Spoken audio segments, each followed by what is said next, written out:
Jeudi 12 décembre, vous êtes au bon endroit si vous voulez faire le point sur l'actualité 100% Vendée de ce début de fin de semaine, on va dire ça comme ça, de ce début de très belle journée aussi. Vous allez voir, il va faire froid en Vendée aujourd'hui, mais il va y avoir un grand soleil et ce, pour tout le monde. On voyage en plus dans la matinale ce matin et quand je vous dis on voyage, c'est pas simplement de Montaigu à Fontenay-le-Comte, c'est bien plus loin, jugez plutôt.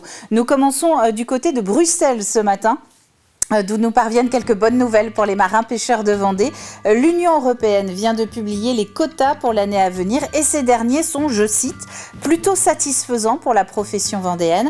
Le maire de Saint-Gilles-Croix-de-Vie nous expliquera tout cela dans quelques minutes. Après Bruxelles, je vous propose aussi de partir au Bénin. Un Sablais y a ouvert un centre périscolaire et depuis le 10 novembre dernier, une des principales préoccupations des enfants juste après l'école, eh bien, c'est le suivi du Vendée Globe. C'est ce qu'il nous expliquera. On a pu le joindre au cours d'une visio. Une très belle exposition aussi. Alors là, je vous demande de vous recentrer sur la Vendée, de revenir sur La Roche-sur-Yon. Donc cette expo, elle vient d'être lancée justement dans la ville-préfecture. C'est sur les origines de La Roche-sur-Yon avec les plans de ce qu'aurait pu être la place Napoléon ou encore les coulisses de la construction de son emblématique statue napoléonienne qui trône au cœur de la ville.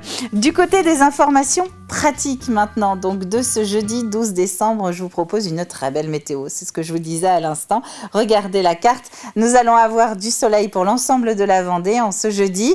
Quelques petits nuages au cours de la première partie de journée dans le Haut-Bocage. Partout ailleurs, du soleil. Ce qui est un petit peu traître, c'est ce vent de nord-est qui nous permet de commencer la journée entre 0 et 1 degré, voire 3 si vous êtes sur les îles. Et puis cet après-midi, ça ne va pas beaucoup monter. Entre Saint-Michel-Mont-Mercure et le port de la Meule, on va aller entre 5 degrés et 8 degrés. Donc pas une amplitude très importante. N'oubliez pas le bonnet et les écharpes. Du côté des marées, eh bien, nous allons avoir une pleine mer en début d'après-midi à 14h13 si vous êtes du côté des Sables d'Olonne, 14h10 si vous voulez profiter de ce beau soleil du côté de Noirmoutier. Notre carte des marchés. Alors, la carte des marchés de ce jeudi, il y a un petit point commun entre les trois marchés retenus. Ce ne sont que des saints. Regardez, on va faire un tour entre Saint-Urbain, Saint-Mémin et Saint-Michel-en-Lerme. Saint-Michel-en-Lerme, justement, commençons par le sud Vendée. Vous avez jusqu'à 13h comme tous les jeudis de toute l'année pour vous rendre place du marché. On remonte, on part dans le pays de Challengois, du côté de Saint-Urbain à 16h30, début du marché sur le parking du centre-bourg jusqu'à 19h30. Et puis là, vous allez traverser complètement la Vendée pour partir du côté de Saint-Mémin, aux confins des Deux-Sèvres et de la Gâtine, si je ne m'abuse. La Gâtine, le pays des pommes, mais je pourrais pas vous en faire une question de la matinale, ça, parce qu'on n'est pas en Vendée. Saint-Mémin, 16h30, 19h30, place du marché. Du côté de l'éphéméride, c'est la Saint-Corentin aujourd'hui. Bonne fête à vous, si vous portez ce prénom, ainsi que la fête des Alfred pour ce 12 décembre. À la Saint-Corentin, le plein hiver glace le chemin. C'est très poétique. Et puis une bonne nouvelle pour cette fin de semaine, nous sommes dans les 4 derniers jours de perte de temps de soleil, un beau soleil qui va être avec nous jusqu'à 17h17. Nous perdons encore 1 minute par rapport à hier, mais à partir de lundi, ça va se stabiliser et ensuite nous allons regagner du temps de luminosité en route vers le printemps. D'ici là, on passe au journal.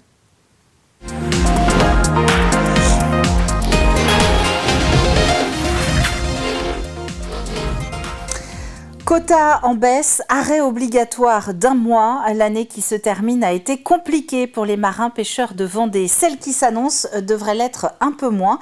Les ministres de la pêche de l'Union européenne ont en effet annoncé hier un accord qui leur est plutôt favorable. La profession restera bien 1 mois à quai en février dans le cadre de la protection des cétacés, mais elle va avoir le droit de vendre plus de volume qu'en 2024.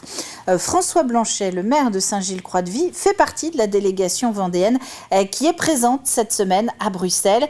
Il revient ainsi en Vendée avec quelques bonnes nouvelles. Écoutez. Au final, le ministre a réussi à obtenir la rouverture donc, de la pêche au chinchard, qui est fermée depuis 2022 et donc qui va être très très bénéfique pour nos criées. On a obtenu un statu quo sur la civelle, donc c'est-à-dire que rien ne change l'année prochaine.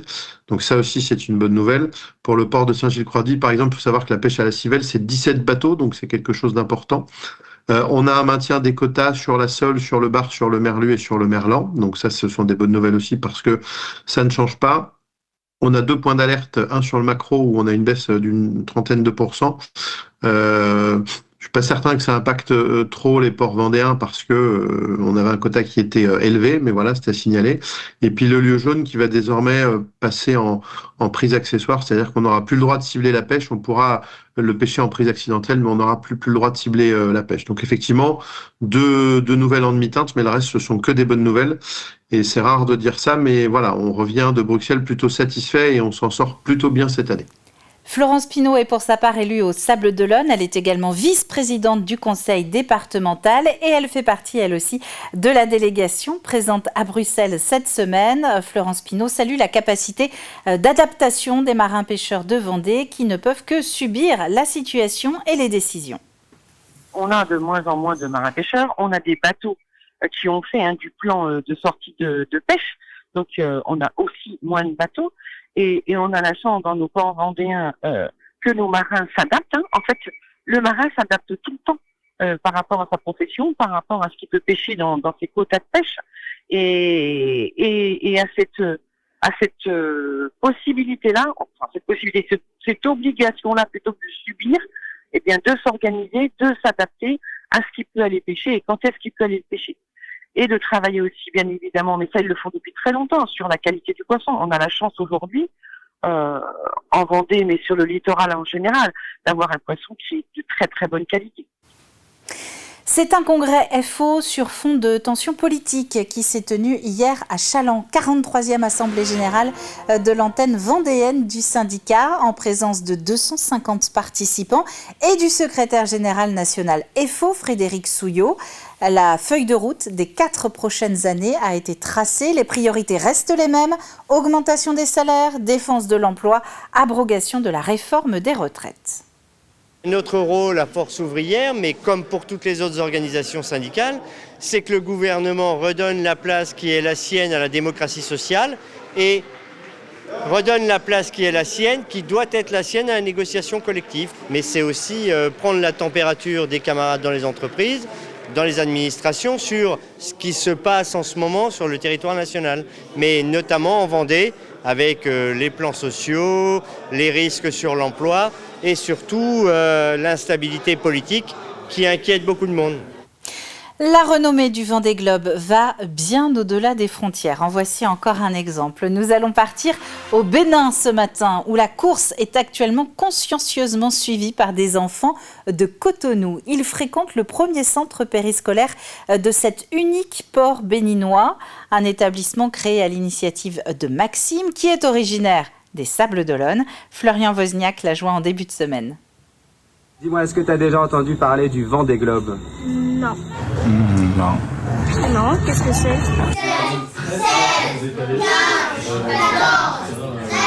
Avant le départ du Vendée Globe, donc le dimanche matin, chaque enfant, du coup, a confectionné un petit bateau, comme vous voyez ceux qui sont là, par exemple, et donc, du coup, a choisi le skipper qu'il voulait suivre. Donc, à partir de là, quand le départ a été fait, on est venus tous coller notre petit bateau. Et dès le lundi qui a suivi, donc pour ceux qui n'ont pas eu la chance de venir le dimanche, pendant la première semaine qui a suivi, chaque jour, quand les enfants arrivaient, s'ils n'avaient pas encore confectionné leur bateau, on les remettait un peu dans le contexte de la création du bateau, de choisir un skipper. On leur montrait un petit peu les vidéos du départ que nous, on avait vues la veille. Et à partir de là, du coup, là, on a, je crois, plus d'une trentaine de bateaux qui sont là. On fait un point, on se réunit là sur la scène où je suis actuellement. On regarde un peu où en sont les bateaux, on regarde quelques vidéos. Donc, on a vraiment pu créer vraiment un concept autour de la course. Par exemple, vous voyez avec la carte qu'il y a derrière, en fait, on aborde aussi d'autres sujets avec les enfants, que ce soit en termes de géographie, ils apprennent, que ce soit au niveau des caps, au niveau de plein de choses. Donc, en fait, on aborde d'autres sujets autres que la course, parce qu'on essaye de faire un suivi quotidien, que ce soit le midi pendant la cantine ou le soir. Et finalement, c'est vraiment chouette, parce qu'on est encore dedans, de pouvoir vraiment au quotidien suivre ça. Quand on va chercher les enfants à l'école, par exemple, c'est les premières questions qu'ils nous posent. J'ai vérifié ce matin avec papa, je suis toujours premier, mon bateau, il avance bien. Donc, ça crée vraiment un engouement et ça crée vraiment une discussion et un échange avec les enfants au quotidien. Le centre périscolaire partage cette aventure Vendée Globe avec les pensionnaires de l'orphelinat voisin et il se murmure qu'une visio pourrait même être prochainement organisée avec Benjamin Dutreux qui est actuellement en approche du Cap Léwin. On fera le point d'ailleurs sur le classement en ce jeudi matin, juste après ce flash. On reste à l'école, mais nous revenons en Vendée du côté de Montaigu, même plus précisément. La future école Jules Verne prend forme. Après 1 an et demi de travaux, elle doit accueillir à la rentrée prochaine 225 élèves, des enfants de maternelle et d'élémentaire qui travailleront dans un établissement doté de panneaux photovoltaïques avec une gestion naturelle des eaux pluviales, une cour enherbée ou encore un potager pédagogique. Coût de l'opération, quasiment 8 millions d'euros, essentiellement portés par la ville. On avait tout à proximité 2 écoles primaires et maternelles qui étaient très vieillissantes et qui étaient en termes de consommation énergétique dans des situations compliquées. Et donc on a pris la décision en début de mandat de construire une nouvelle école Jules Verne, un nouveau groupe scolaire qui va permettre dès septembre 2025 d'accueillir environ 225 enfants ici derrière moi. Une question à présent. Quelle qualité pour nos rivières de Vendée et leur biodiversité? C'est la question justement à laquelle vous propose d'apporter des éléments de réponse la LPO de Vendée et l'association Les Garnements. Une conférence débat est prévue mardi prochain, le 17 décembre, à 20h du côté de Challans. Eh bien, il va découvrir comment l'eau arrive en fait dans notre robinet, comment elle arrive dans la rivière. Comment se fonde en fait ce cycle et de quoi il dépend ce cycle de l'eau. Donc de quelle vie en fait du bassin versant, de quel paysage, de quelle prairie, enfin tous ces détails qui font qu'on a un cycle de l'eau résilient ou bien à l'inverse un cycle de l'eau qui se dégrade, ce qu'on observe aujourd'hui. Et rendez-vous donc le 17 décembre à 20h, ce sera salle des Nous à Challans. Notez que l'entrée est libre et gratuite. Et puis dans le cadre des 220 ans de sa création, La Roche-sur-Yon vient de lancer une exposition sur sa conception justement, au cœur d'une ville impériale, ça c'est le nom de l'expo. Vous y retrouverez notamment des projets de refonte qui n'ont jamais été dévoilés ou encore les coulisses de la création de la fameuse statue Napoléon qui trône au cœur de la ville. Simon Philippot. Découvrir l'histoire urbanistique de La Roche-sur-Yon, c'est ce que propose cette exposition où l'on retrouve différents plans, croquis, tableaux ou encore maquettes. Une exposition qui se fait sous le regard de celui qui a décidé de la création de la ville. Le seul qui ait pris la décision de transférer le chef-lieu de la Vendée de Fontenay-le-Comte à La Roche-sur-Yon, c'est Napoléon Ier. Alors à partir de là, il s'agissait de construire une ville nouvelle et aussi d'y implanter les grands édifices administratifs et de pouvoir autour de la place Napoléon. La statue équestre que nous découvrons aujourd'hui sous différentes facettes permet de connaître l'évolution justement de l'histoire de la ville de La Roche-sur-Yon. Au fil de leur déambulation, les visiteurs découvrent notamment l'histoire de la place Napoléon et de sa célèbre statue de l'empereur. Une place centrale, lieu de vie, de rassemblement et de pouvoir qui aurait pu être radicalement différente. On a une histoire assez importante pour cette place Napoléon qui commence au 19e siècle. Moi, pour ma part, j'ai eu envie de parler des années 1960, 70, 80, avec en effet les projets les plus fous pour la place Napoléon. Imaginez 2 grandes barres d'immeubles construites en 1972 sur la place, destinées à accueillir des commerces, des services, etc. Imaginez sur la rue Georges Clemenceau des tours mesurant jusqu'à 60 mètres de hauteur. Donc des tas de projets qui finalement traduisent une idée de réinventer la ville, de renouveler la ville, de dynamiser la ville. Et c'est ce qui mène finalement en finalité au projet tel qu'on le connaît de la place Napoléon réalisé en 2013. L'exposition au cœur d'une ville impériale se tient jusqu'au 2 mars prochain dans le cadre des 220 ans de la création de La Roche-sur-Yon par Napoléon Ier. Elle permet aux visiteurs de mieux comprendre la cité dans laquelle ils vivent. Et cette exposition au cœur d'une ville impériale a donc pris ses quartiers au ciel. C'est donc le conservatoire de La Roche-sur-Yon. Quelques mots de météo pour ce début de jeudi avant d'entamer la deuxième partie de notre matinale. Vous le voyez, c'est du soleil pour tout le monde. Quelques nuages qui subsistent dans le Haut-Bocage entre les herbiers et Pouzauges. Pour le reste, ciel très dégagé. Ce sera le même programme cet après-midi. À noter un petit vent de nord-est qui est assez traître et qui donne donc cette sensation de très froid. Nous avons autour de 0, notamment ce matin, plutôt dans les terres. On passe à la suite de cette matinale donc, et comme chaque jour depuis le 11 novembre dernier, on commence par le Vendée Globe.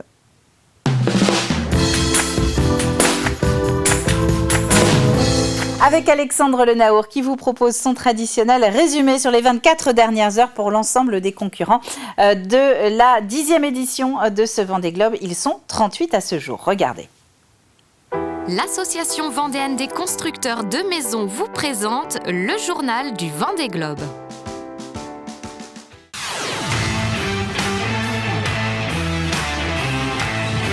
Au cœur de la 5e semaine de course, la flotte continue de tracer son chemin vers l'est dans l'océan Indien. Aux avant-postes, Charlie Dalin sur Massif a légèrement accentué son avance sur ses 2 poursuivants, Sébastien Simon et Johan Richoum. Ça roule bien, écoute, on est au portant là, dans 25 nœuds, donc ça avance bien. J'ai l'impression que je comble un petit peu mon retard par rapport à Seb de temps en temps. Je regarde pas les autres, donc j'ai pas d'idée. Je sais juste que demain, je passe une zone de transition. Là, il y a une petite dorsale anticyclonique. Et globalement, je pense qu'elle est un peu favorable pour ceux de devant, moi inclus. Et plutôt défavorable pour ceux de derrière. Je pense à partir de Thomas ou de Jérém, je sais pas trop.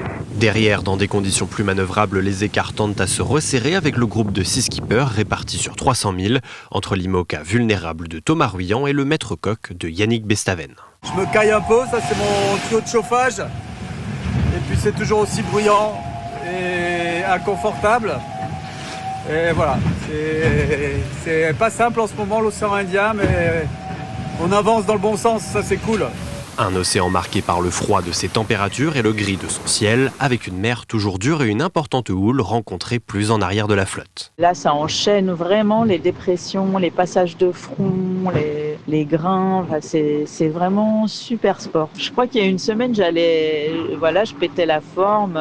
J'avais eu une descente de l'Atlantique vraiment sympa, globalement assez reposante en fait. Et là, juste depuis une semaine, ça a changé d'ambiance du tout au tout. Les conditions à bord sont un peu rudes. C'est très très humide et puis il fait froid quoi. Donc voilà, je reste avec mon bonnet, etc. Je sors dehors pour manœuvrer, pour vérifier le bateau et après j'essaye de rester un peu au chaud. Le corps humain, on s'habitue à tout.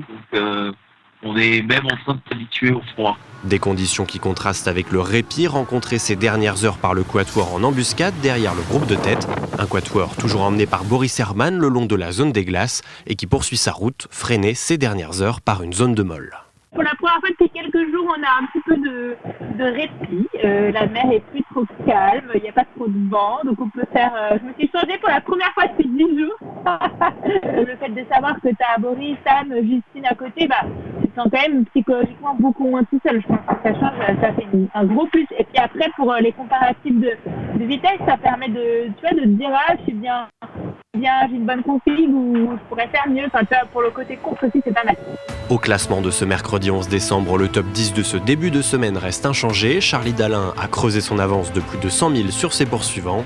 6e, Nicolas Luneven sur Holcim PRB est le dernier en date à avoir passé la longitude du cap Lewin. Prochain à le franchir ce mercredi en fin de journée, Sam Goodchild qui a effectué quelques réparations au niveau de son safran. Écart toujours infime entre Boris Herman, Justine Métro, Clarisse Kremer et Samantha Davis. L'Allemand et la Suissesse ont créé une légère différence ces dernières heures, notamment avec l'IMOCA Initiative Cœur, victime d'un blackout total dans la nuit de mardi à mercredi. 18e, l'IMOCA Tout commence en Finistère Armor Luxe de Jean Lecam reste leader au classement des bateaux à dérive. En 21e position, on retrouve Tanguy le Turquet. Le skipper de Lazare a constaté une déchirure dans son J2, l'une des voiles structurelles de son IMOCA. Après avoir un temps choisi de repartir au nord, Guy Rexoudé a finalement trouvé une ouverture au sud et gagne 3 places, désormais 24e sur freelance.com. Unique des 38 marins toujours en course à ne pas évoluer dans l'océan Indien, Sable Cheverutch sur New Europe navigue en 38e et dernière position à plus de 6000 milles de Charlie Dalin.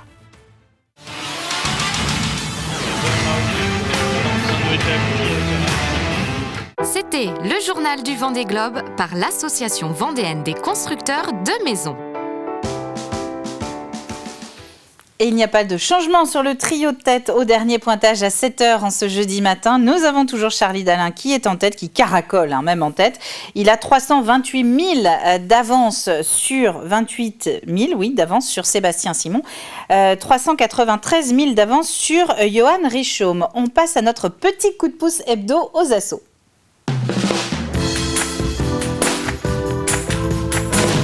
Mathis Pires nous emmène cette semaine à la rencontre de l'association Les Petits Bonheurs Solidaires 85. De quoi donner un petit coup de pouce dans son avant-dernière chronique de l'année 2024. Noël arrive à grands pas et certains n'ont pas la chance d'avoir des cadeaux au pied de leur sapin. Alors pour y remédier, l'association Les Petits Bonheurs Solidaires 85 s'en charge. Et pour cette nouvelle chronique asso, j'ai pu rencontrer la présidente. Là maintenant, on est aussi un peu le relais de donateurs, par exemple des lots conséquents de couverture en très très bon état, ou des lots conséquents de produits secs, genre taboulé, genre chocolat, genre gâteau sec, ces choses-là. On a évolué vers les boîtes de Noël, qui est un gros challenge, qui est très lourd, et pour les personnes en situation de précarité alimentaire, pour qui Noël n'est pas un moment où ils peuvent dépenser pour acheter des cadeaux, où ils ne reçoivent pas de cadeaux particulièrement. Et puis nous faisons après, on évolue tous les ans. Des elfes et des lutins se chargent donc de collecter un maximum de cadeaux pour ensuite les redistribuer à d'autres associations. Nous, on a contacté le centre départemental des Restos du Cœur pour savoir s'ils acceptaient nos boîtes cette année. L'an dernier, on leur en a confié 650 sur La Roche-sur-Yon, à Mouilleron, au centre départemental, qui n'est pas un centre de distribution. C'est la plateforme qui dessert les 13 ou 14 centres de Vendée. Si jamais, cette année, pour une raison qui leur appartient, ils ne désirent pas de boîte, on s'adressera vers d'autres associations. Alors, ça peut être la Croix-Rouge, ça peut être le Secours catholique, ça peut être le Secours populaire. Alors, pour se développer, les Petits Bonheurs Solidaires 85 recherchent une salle pour stocker tous les cadeaux, mais des bénévoles aussi sont les bienvenus. Là, c'est un site éphémère qu'on nous prête pour 3 semaines. Et il est idéal, franchement, on a beaucoup de chance, mais on a besoin toute l'année d'une pièce d'environ 9 mètres carrés. On a besoin d'une ou d'un bénévole qui voudrait nous aider à la comptabilité pour aider la personne qui a pris ce poste par défaut il y a 4 ans. On a une bénévole en activité qui est secrétaire et qui commence à avoir des gros coups de fatigue, on va dire, comme ça, et qui essaye de gérer tout ce qui est logistique, administrative, c'est-à-dire les documents, l'affiche, les remerciements. Donc, si elle pouvait avoir un binôme, ce serait formidable aussi. Alors, si vous êtes intéressé pour aider l'association et si vous voulez aussi être bénévole pour les Petits Bonheurs Solidaires 85, je vous mets un lien juste en bas de votre écran. La chronique asso est maintenant terminée. Merci de l'avoir suivi. Et moi, je vous dis à la semaine prochaine.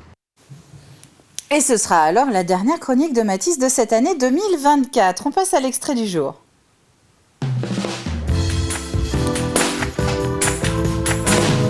Sortez les plumes et les paillettes, on part avec Anaïs Escalona du côté du cabaret La Belle Entrée. C'est à Saint-André-Gouldois, elle est allée à la découverte de la nouvelle revue Aventure. C'est vrai qu'il faut se moderniser et c'est notre, c'est notre quête à nous d'intéresser toujours les plus jeunes personnes pour venir voir nos spectacles. Donc on a aujourd'hui besoin de travailler avec le numérique, on a besoin de travailler avec des écrans géants. Donc c'est ce qu'on a fait, on a installé 30 mètres carrés d'écrans géants. On a des bandes son avec des choses un peu traditionnelles, effectivement comme le French Cancan, on a des plumes. Donc ce sont des basiques du spectacle tel qu'on l'entend dans les cabarets, mais à côté de ça, on a aussi des choses très variées, des numéros plus visuels, des choses avec des attractions de cirque, on a de la pole dance, on a de la contorsion, on a un super chanteur qui nous fait autant des créations que des titres connus du grand public. Nouveau. En plus, j'ai vu une chanson Slimane notamment. Exactement, celle de l'Eurovision. Et c'est un épisode à retrouver en intégralité sur tvvendée.fr. Le cabaret La Belle Entrée à Saint-André-Gauldois. On passe au jeu. Allez, on va passer au jeu directement, Antoine. On va directement lancer les images. Il vous reste 24 heures pour me dire ce qu'il s'est passé aux abords de la cathédrale de Luçon le 26 novembre dernier. Indice du jour, une seule soirée pour tester des mois de travail.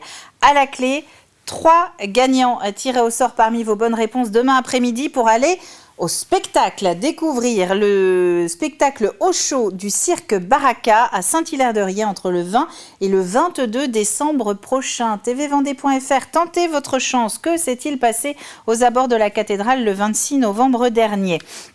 C'est la fin de cette matinale. Merci à vous d'avoir été au rendez-vous. On se retrouve demain pour la DER de la semaine. D'ici là, couvrez-vous bien, sortez, il va faire beau et à demain.